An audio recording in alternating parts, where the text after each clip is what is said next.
Unfortunately, the co-proponent, Hu Yunren, I apologize for not correctly pronounce the Chinese names. I cannot do it. I'm sorry.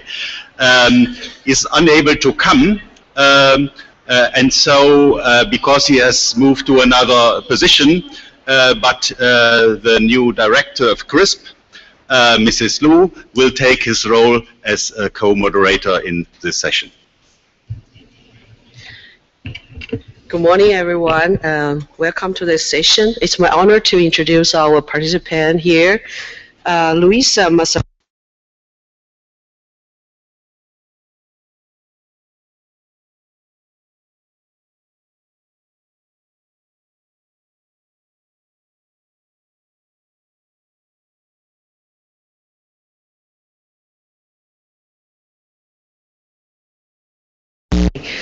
Professor Hans-Peter Peters from Research Center, Jülich, Germany.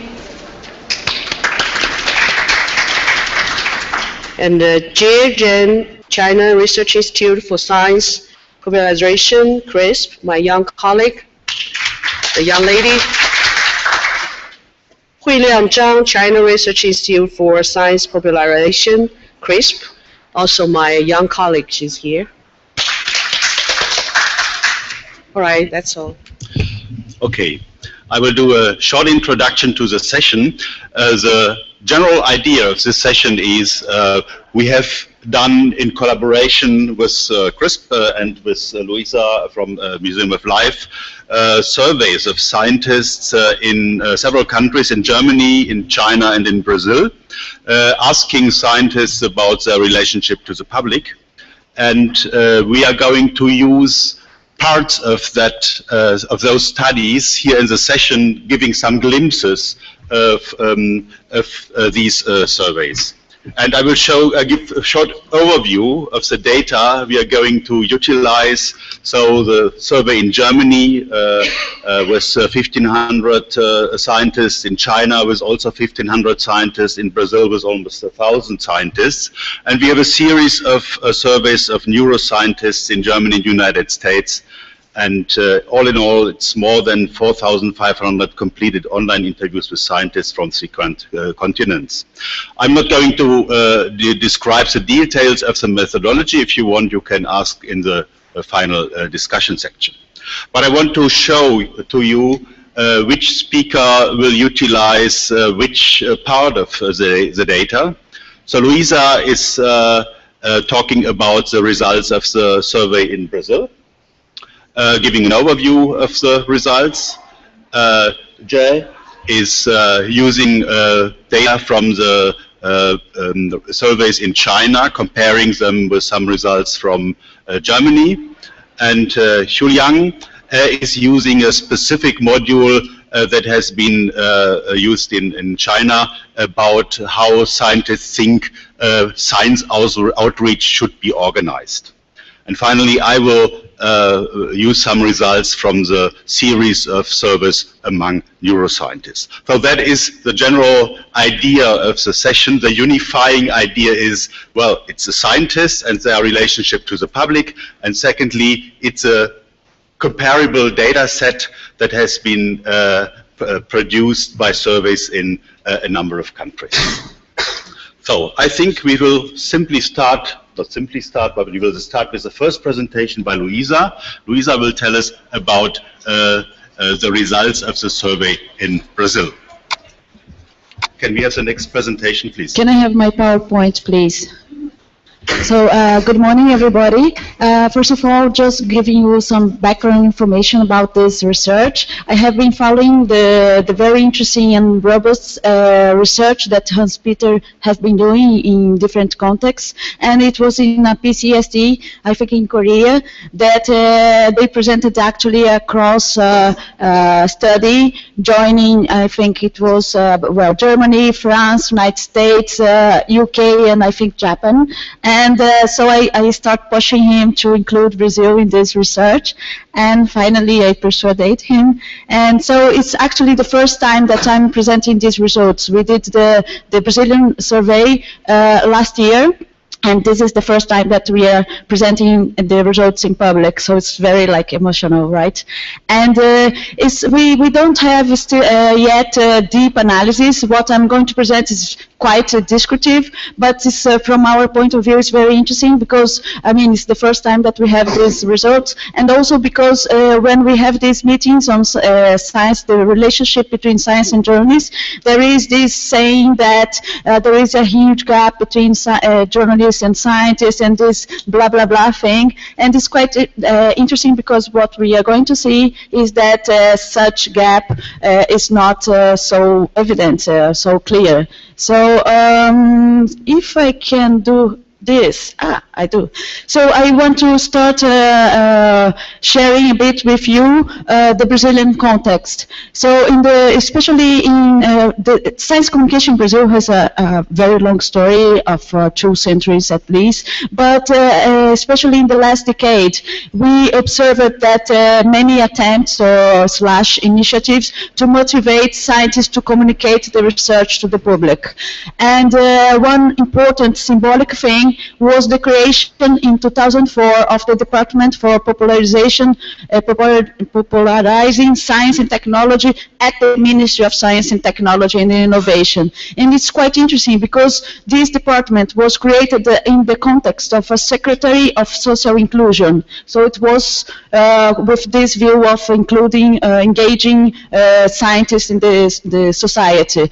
And so the department has been responsible for helping to design a policy for science communication in Brazil, and what really made the difference was the fact that now we have funds for science communication, including practical activities and research on science communication. By the way, this project was supported by one of these funds. And so another landmark, very important landmark, is now our National Council of Science and Technology. We have an advisory board on science communication, which means that we have the same status, the same possibility of having access to grants, to fellowship, as the classic, the traditional science sectors. And another landmark is that in 2012, the council created an area in the online CV platform for science communication. So now we have this visibility for activities in science communication. The president of the council told me, I don't know how much this is really put in practice, that actually when they have these grants and there are 2 people in the same level, they try to use science communication activity as something for decide who will have the grant. Thank you. I'm not going to talk about this because Hans-Peter mentioned already. We can discuss a bit further later. One thing that I want to mention about the methodology is that we use this platform, this online CV platform, and the National Council use this platform for giving the grant. So there are a lot of pressure for people feel the information very seriously. And we decided to use, as it's a huge platform, it's like 100,000 people in the platform, we decided to focus on those that we call the productive fellowship. That means that it's those guys that are considered the top guys in terms of production. So we target to these scientists. So in terms of results, what we said, what we saw is that 65% of the surveyed scientists affirm to have participated actively in an event for the general public, such as talk, panel discussion, or a science exhibition. About 80% of the interviews report at least one contact with the media in the past 3 years. 70% of those said that they never refused to give information to journalists who wanted to interview them. And the other scientists had rejected some journalist requests in the past. That is a very small percentage. But hardly anybody had refused all requests from journalists. Mostly scientists are interviewed by journalists who work for newspapers, 66%, followed by journalists from TV, 26%. It's important to add that in Brazil there is an important group of journalists working for a website. So how they rate the relation with the media, they rate very positively. 67% say that having their research covered by media has a positive impact on their reputation among the scientific colleagues. 21% affirm that it's partially positive and partially negative, and only 2% said that it was negative. Almost half of the respondents find that their contacts with the media tended to be useful. The other half said they were neither useful or nor damaging. 25% of the interviews talking to the media can even think that talking to the media can even make easier to get more funds for the research. And 28% believe that writing on a topic interesting for the general media can sometimes make it easier to get a paper accepted by a scientific journal. Just to show you a graph, so basically almost 70% consider mostly good the relation last 3 years. And so we were also deeply interested in seeing how much they are engaged or not with social media. And what we see is that still they are not very active using social media as a science communication tool. 63% never put information related to their research on a website, blog, or social network. However, 73% of the respondents affirmed to be a member of social network, mostly to be in contact with their friends and relatives, or to keep them informed about general political, cultural, and other public issues. That is, they are engaged in social media, but not for communicating their research. Social networks are also a tool for some of them to be informed about public issues related to science in the area of their expertise, or to communicate professionally with other scientists. Less than 1/3 has a website in which they provide information about their research or on issues related to the area of expertise. And so what kind of, is it useful to know this kind of information, not only from the intellectual point of view, or as myself as a science journalist who work with scientists. What we say here, what our argument is here, is that it's very useful also for designing policies, for helping people who take the decision, so we give them information for them to take the decision. This is a statement from the president of the National Council, Glaucio Oliveira. We told him that we are doing this research, and he said, the National Council has been pushing in the last years several initiatives for stimulate scientists to communicate their research, so we believe that this research can give us input to help us to consolidate our policies and decide in what we should invest in the future in science communication. So that is my presentation. As I mentioned, it's quite descriptive results at this stage, but we are right now analyzing further and doing also some qualitative steps with deep depth interview with scientists. Thank you so much.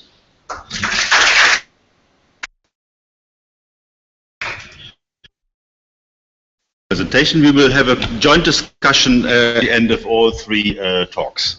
We are now making a big step on the globe to China, and hear about some results from the survey of Chinese scientists in comparison with scientists in Germany. Yeah, please. This is my PPT. Thank you. My presentation are based on the compare and analyze only on two questions, but the same question answered by the two countries, scientists from two countries, China and Germany. And before that, I want to describe a little bit about Chinese context of science communication. The context in China, scientists participate in science communication can separate for three parts: government guidance, social participation, and the diversified inputs. I think the social participation and the diversified inputs is quite common around the world. And the special part for China is government guidance. We have a special law for science communication, which probably China probably the only country in the world has a specific law for the promotion of popularization of science. And another one is a guideline of the national theme for science literacy, and the media part includes the popularization capacity building promotion project for mass media and enhance the science and technology communication capacity of major media. And after that, I want to introduce a little about how scientists in China participate in science communication.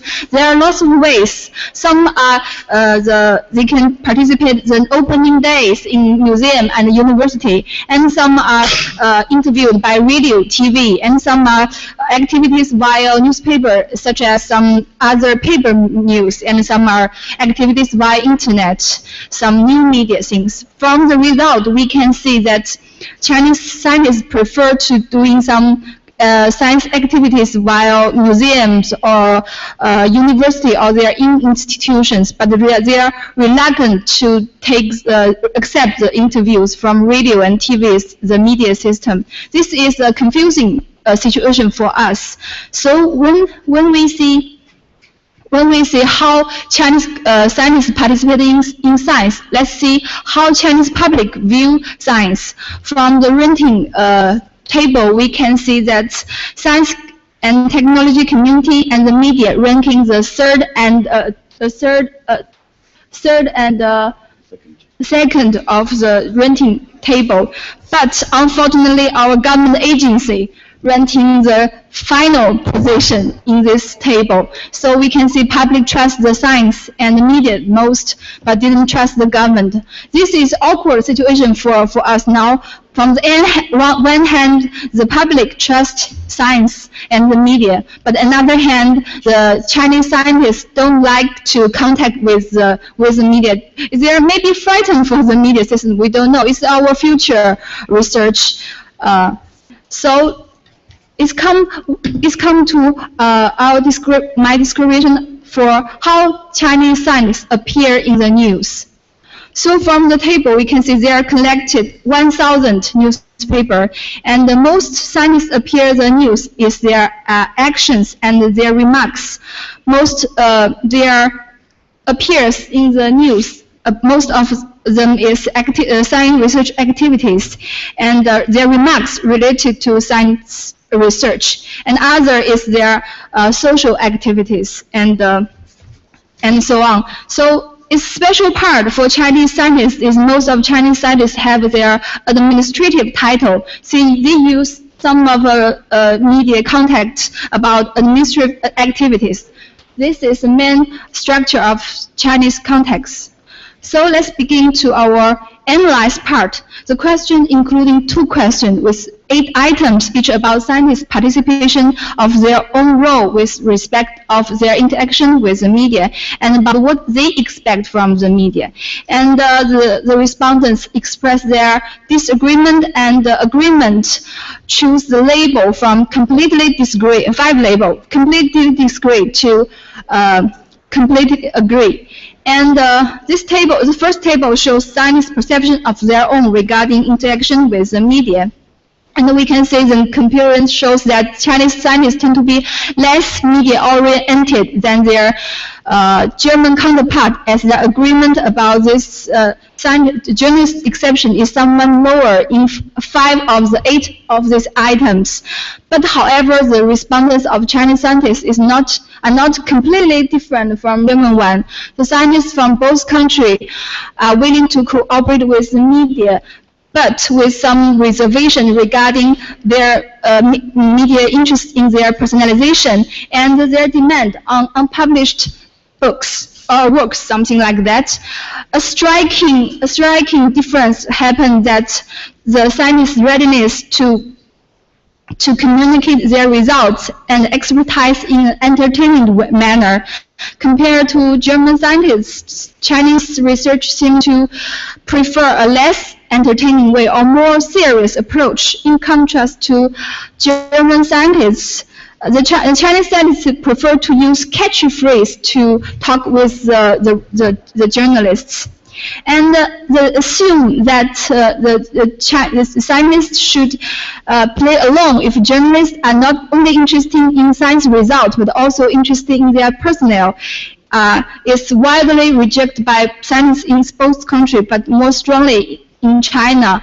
If journalists are attempting to shift topic from science to science as a person, it's in the view of most scientists in China, they will violate the golden mean of Chinese Confucian school for modesty.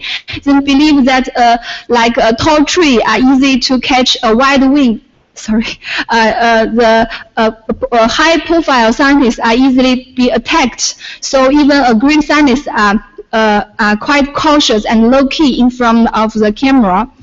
And let's see the last table that shows scientists in their exception of journalism regarding their interaction with the media. So we can see there are hardly any difference in this table that shows 6 of 8 items are quite similar, but the counter difference exists that the Chinese more than German scientists accept journalists to acting according to typical scientific norms. Both Chinese and German scientists object to journalists compromising scientific accuracy in what they report.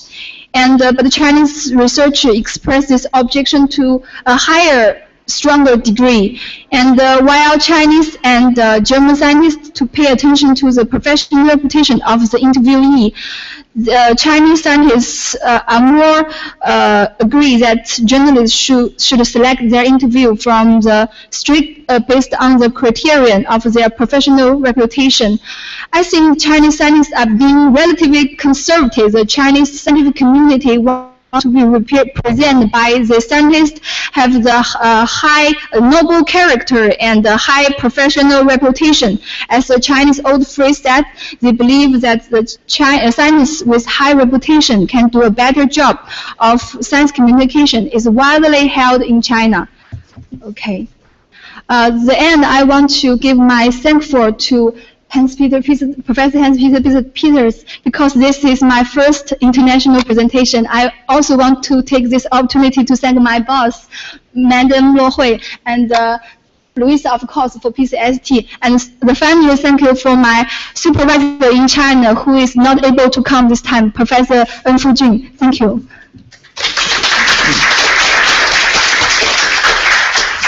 So you well kept within the time limit, including the acknowledgements at the end. Thank you very much.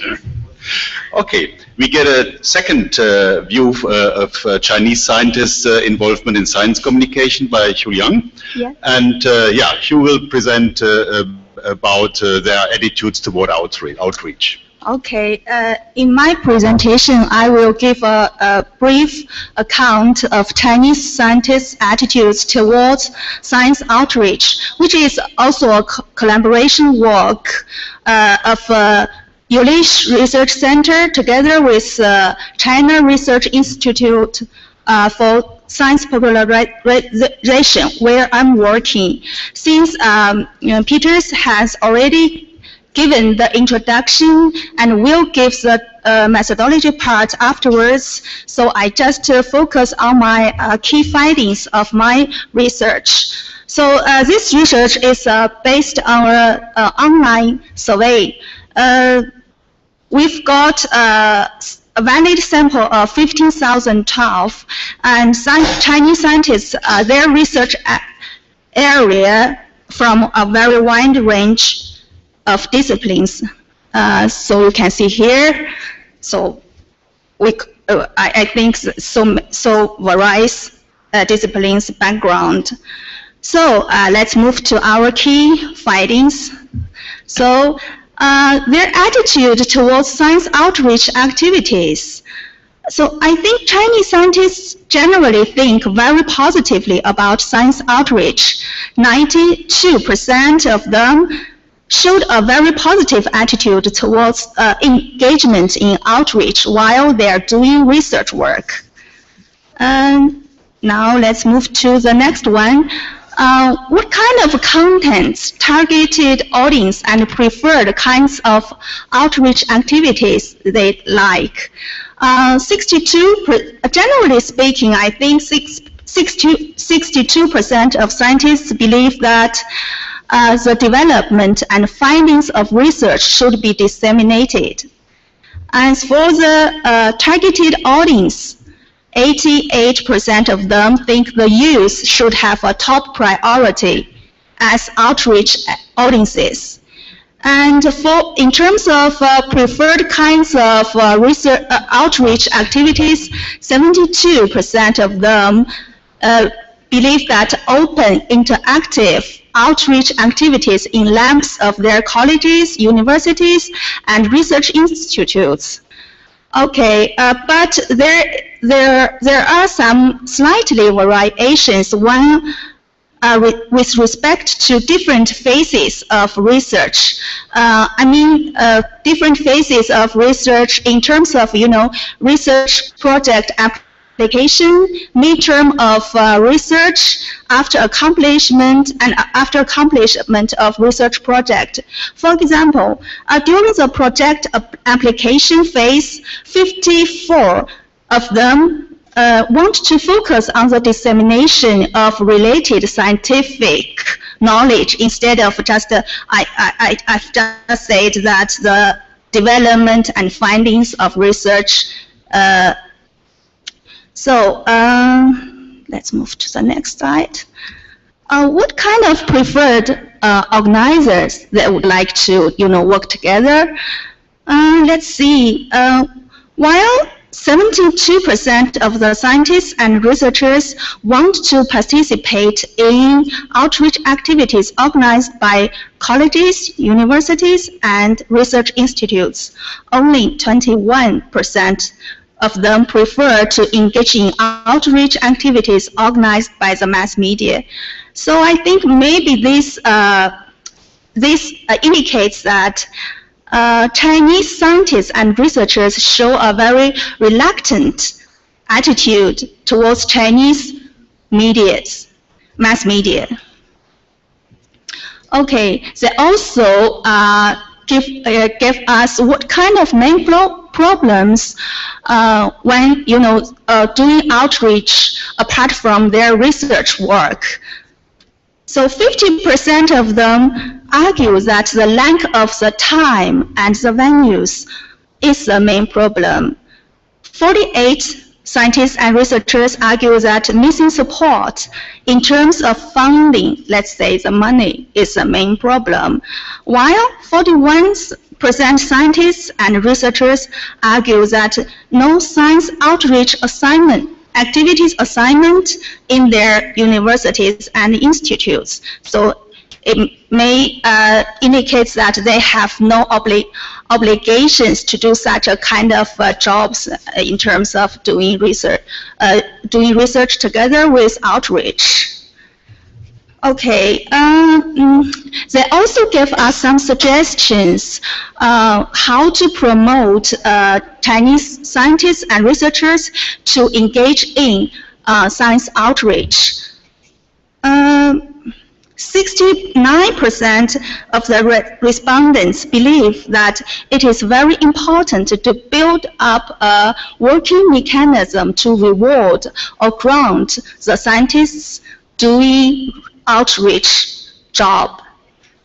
And let's see, 50% of them believe that scientists writing science paper, publish science outreach paper, should be evaluated as the same as they publish the academic research paper. 48% of scientists and researchers believe that the engagement in science outreach activities should be counted in as their academic job, not the part-time job. It is their job. Okay, maybe I stop here. Oh, 2 minutes left. Okay. So I think this is the key findings here. We still have other findings. Maybe we could discuss afterwards, in our discussion part. So that's all. Thank you. So we're so strict in telling them do not take more time than you are assigned, and they were very strict and perhaps a little too strict, but we have started later, so this time is well used. Well, I'm the final one, and I ask Luisa to be strict to me if I do not keep within the limits of my presentation. Yes, so you can strict.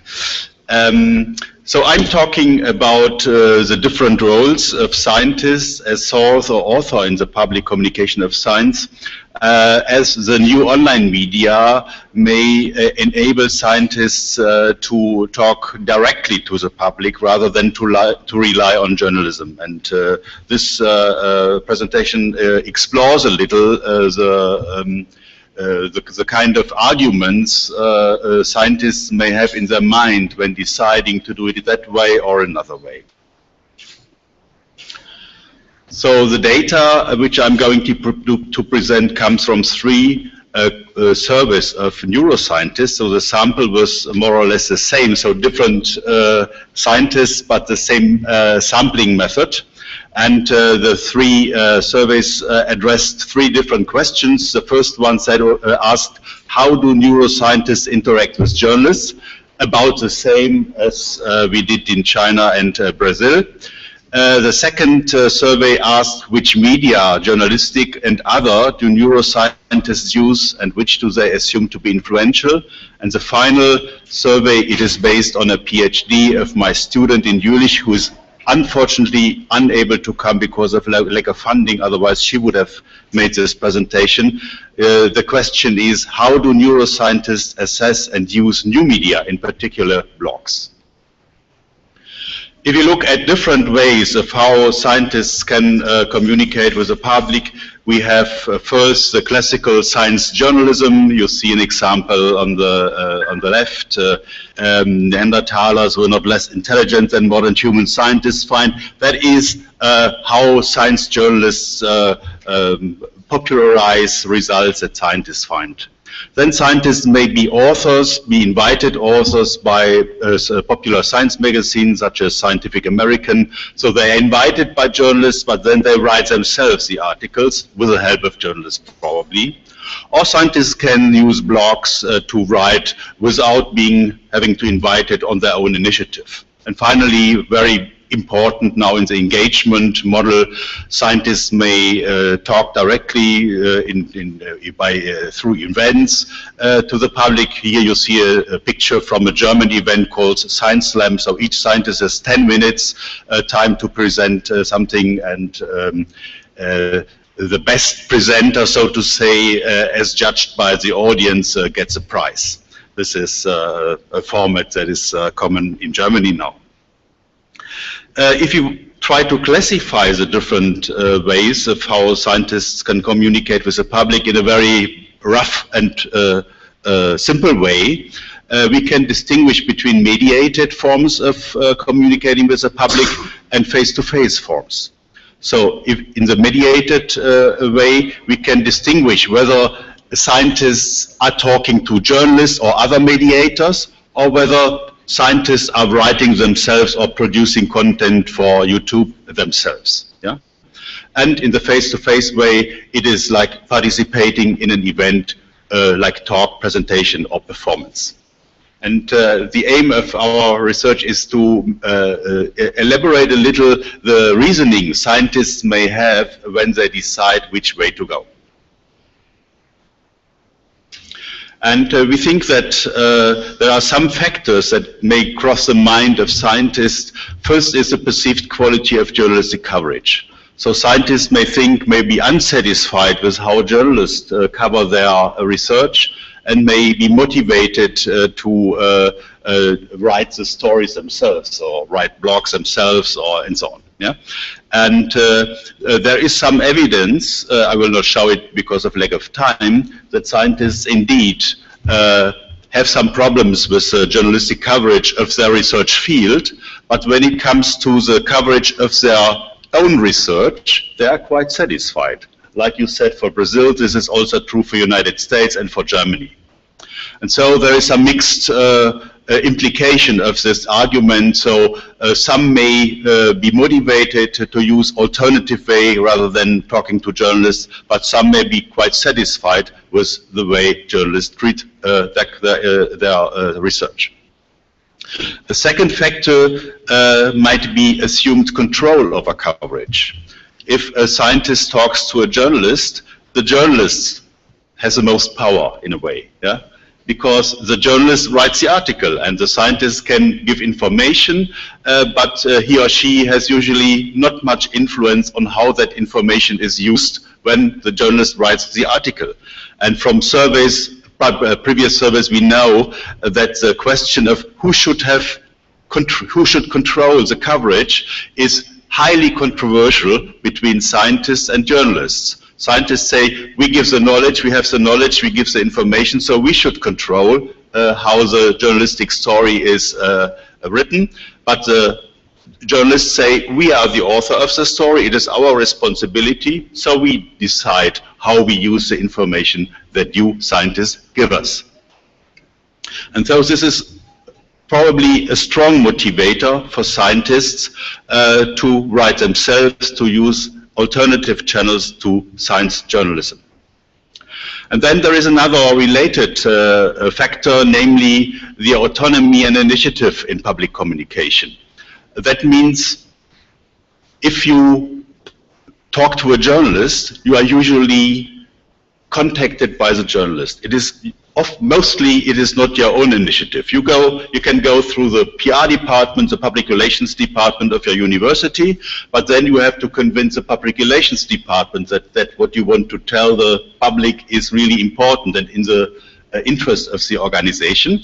So when you talk to journalists, you rely on the selection made by others. Yeah? It is not self-selection. If you write a blog, you decide yourself whether and how you write, so it is your own selection. And the problem with that is that not everybody, not every scientist may have the same access to journalistic media, because the journalists are quite selective whom they accept as sources, and so there may be a motivation for scientists to use direct channels like blogs or social media or their own websites and so on. If we have a look at this picture, it shows the frequency of contact with journalists for different career levels in Germany and in the United States. In both countries, the high-ranking scientists have more interactions with journalists because they are probably more often asked by journalists to comment on issues, or they are the heads of research projects, the PIs of research projects, and so they are asked to present the results of the research projects.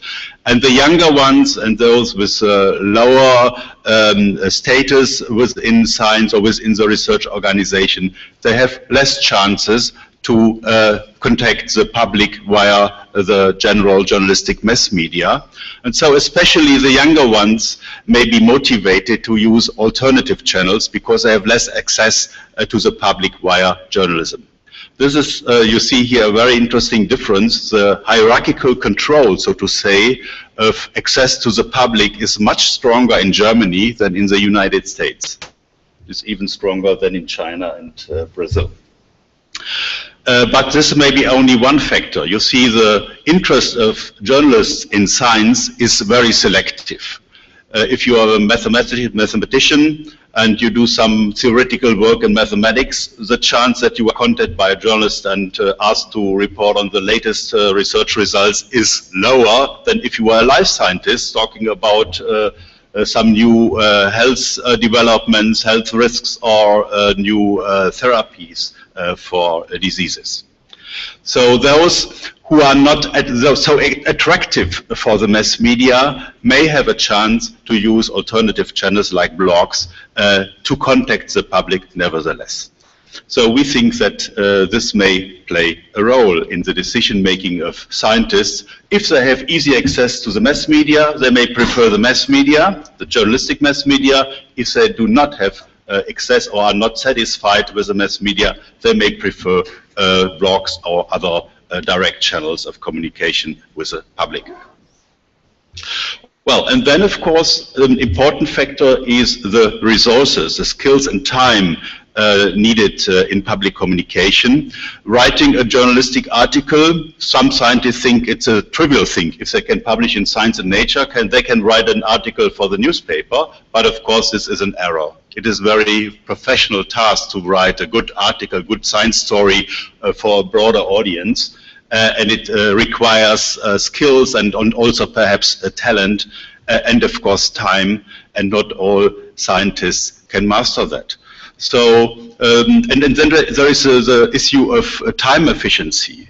Scientists are of course very busy. They have to do research, they have to do teaching, they have to write proposals for research grants and so on and so forth. And it's not clear how many of them will add directly communicating with the public as one of their duties. And we think that okay, I will stick to the time. I think that this will motivate scientists to use a journalistic channel rather than doing the writing themselves. Well, and the final factor I want to show, going back, is the perceived impact of old and new media. So the question is, if you do blogging as a scientist, do you find an audience? Finding an audience is not a trivial task. You can blog as much as you want, but the question is, does anybody read it?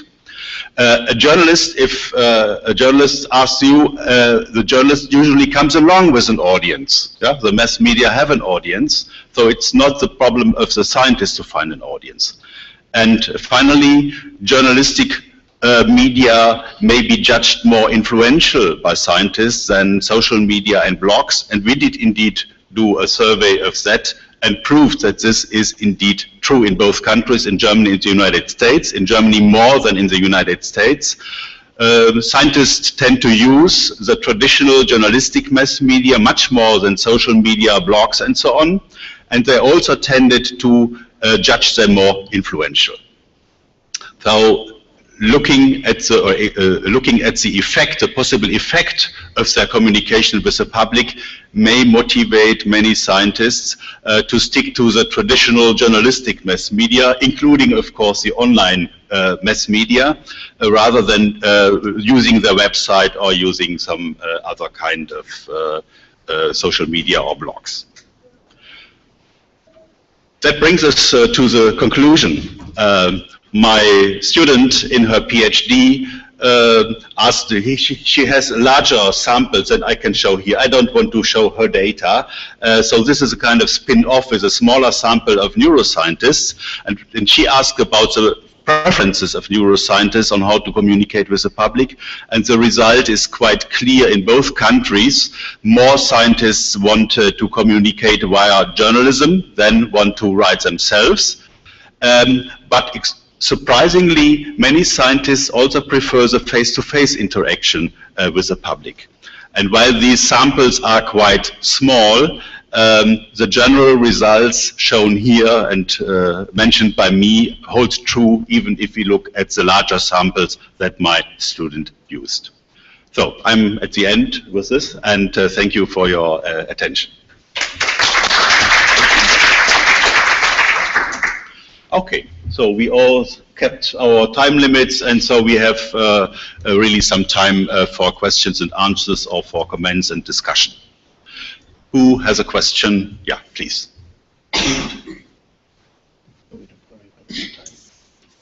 Hello, my name is Pedro Russo from Leiden University in the Netherlands, and on this the panel the presentation is really good. I really appreciate it. I have a couple of questions, and one of them maybe can be for Louisa. It's and also maybe for Hans, because it showed the data that there's the percentage of people that answer the questionnaires or the surveys around 30%. I think that was the data that Hans was showing. How do you decouple? How do you know that there's no bias for the people that they already have an interest in science communication from the researcher? Do you decouple that bias that you might have in the data? Because people answer the survey because they already have an interest. That's my first.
So far, I don't think we have done this for Brazil and for China so far, but the experiences from Germany and from other surveys, international surveys, is that there might be a small bias, but that this bias is so small that it wouldn't change the main conclusions from the studies.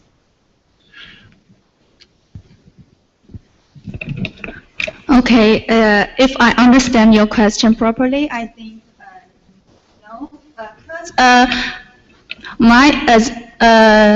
this part of scientists, how to say, scientists' attitudes toward science outreach. This part of survey is online survey is only done in China. It haven't been done in Brazil, in Germany. So maybe in very near future, we can do some, international comparative work. Yes, welcome. Thank you. Will you add this argument? No. Okay. Sorry, Pedro. What happened is that as you were raising the question to her, I didn't pay properly attention. I'm sorry. I'm so dispersed because of the conference. I apologize. I fully understand. Now, my question is because there's a career development aspect. Because scientists don't engage in outreach activities because they don't feel that contributes to their career development within the institutions. And it seems that the data shows that 48% in China don't feel that the university supports their outreach activities. And I was wondering if there was similar results in Brazil and Germany. It seems that there's still no data, right? So, well, we have to say that the module she is talking about is a specific module for China. We do not have the same questions in Brazil and Germany. Generally, I would say for Germany that the organizations do motivate scientists very strongly, and that scientists participate very often in outreach activities that are organized by the organization. Generally, I think there is a perception of benefits, also career benefits by public communication via the mass media in all three countries. That's quite surprising. Even if the Chinese are more reluctant than in other countries, they nevertheless perceive career benefits if they are publicly visible. I suggest that, could you add that thing of the response rate to Pedro? Oh yeah, that's an addition to the response rate question, that the response rates in Brazil and in Germany were not that bad. They were, I mean, if you compare it with other similar surveys, they were quite good. In China, we had hard work to reach, I think, something like 20% or 21%. Okay. I mean, you do what you can. More than 8 reminders, I think, would be indecent. Yes, but I think that one important thing is that the fact of having a good rate response is per se already a good result. Although it can create a bias, but still it shows that there is some interesting. And remember that I mentioned that we didn't target the survey to every scientist. We target to those that are very paying attention to production, to publishing papers, and to do the mainstream kind of production and not science and communication. So I think that although you are right, it can have a bias, but I think that the own response rate can be a good result. Okay. Questions? I missed you, I'm sorry. Yes, I'm Susana Herrera from Mexico, and I want to ask, what kind of qualitative research are you planning to do to complement this quantitative research? And if it's just in Brazil, or are you planning to make qualitative research in China and in Germany? In the other countries? In our case, for China and Germany, they will answer. But in our case, we are start with simply in-depth interviews. So with this budget that we got for the survey, we added a part for traveling around Brazil and having, because Brazil is huge. It's changed a lot the view according to the region that the scientist is based in. So we are going to interview them, a couple of them, not a huge amount. I can't remember by heart, but I think that's like 20 or 30, something like this, from different regions from Brazil. So we can at least, it's a qualitative thing, it's not representative of the whole country, but still I think that we can understand further these results. Okay, please. Yeah, my name is Charlotte. I'm from the University of Copenhagen in Denmark. And I have a question about, or a suggestion about further research. Hans-Peter, you mentioned they perceived a career benefit in all 3 countries, and G. Ren, you mentioned some, if I got the numbers right, 25% of the interviewed persons recognized that it was positive for their funding, talking to the media, and 28% thought it was easier to get a paper accepted. Are you planning to look into this more strategic dimension of public communication? Because I think that could be an interesting trend in order to see this could actually mean something for where the money is going, and there would be a lot of universities and communication departments in universities looking for these patterns. Because if the researchers actually think it's good for their career in very specific ways, it might be something to look into. Because then public communication of science becomes a more strategic activity for the individual researcher, and besides telling the public about science. So are you planning to look more close into this new pattern, or is just a part of it? Well, I invite you to come to the session that after lunch, where we talk about neuroscientists and exactly the question of the strategic function of science, of public visibility for scientists and scientific organizations we address there, and a step further, the possible repercussions of that on the scientific process. Yeah, so that's the so-called medialization of science hypothesis advocated by Peter Weingart, who was here and is still here and gave a talk. Yes, this is part of our research endeavor. You have to understand that the surveys I mentioned here were done in different research contexts or different project contexts, and we were quite happy that we were able to synchronize part of that, and that's the standardized surveys and online surveys, I should mention, because they are more or less without cost. We can do them without having a real project budget, as long as we as researchers are able to put our time in that. But might I emphasize, it might be very important for the future that you actually are able to do these things across countries, because I work in a communication department, and we would sometimes translate our press releases about research in 5 different languages. So science is global. So yes. This is not just about local funding in your own country. Yeah. It's about getting your hands in the big boxes with money all over the world. So very important what you try to do. Thank you.